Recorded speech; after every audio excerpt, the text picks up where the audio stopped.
When President Putin ordered his tanks to roll into Ukraine, he thought we would roll over. He was wrong. The Ukrainian people are too brave. America, Europe, a coalition of nations from the Atlantic to the Pacific, we were too unified. Democracy was too strong. Instead of an easy victory he perceived and predicted, Putin left with burnt-out tanks and Russia's forces in disarray. He thought he'd get the Finlandization of NATO. Instead, he got the NATOization of Finland and Sweden.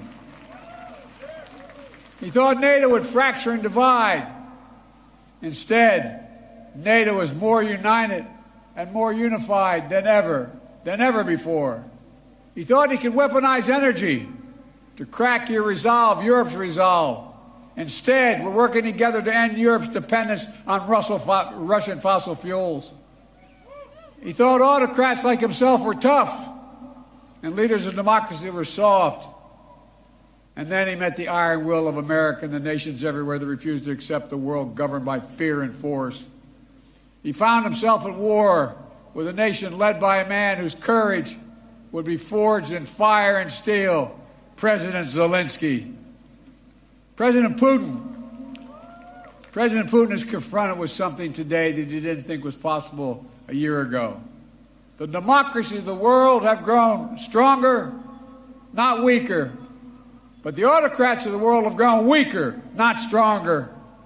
Because in the moments of great upheaval and uncertainty, that knowing what you stand for is most important.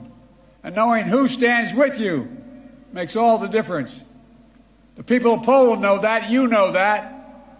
In fact, you know it better than anyone here in Poland. We're seeing again today what the people of Poland and the people across Europe saw for decades. Appetites of the autocrat cannot be appeased. They must be opposed. Autocrats only understand one word: no, no, no. No, you will not take my country. No, you will not take my freedom. No, you will not take my future. And I'll repeat tonight what I said last year in the same place. A dictator bent on rebuilding an empire will never be able to ease the people's love of liberty. Brutality will never grind down the will of the free. And Ukraine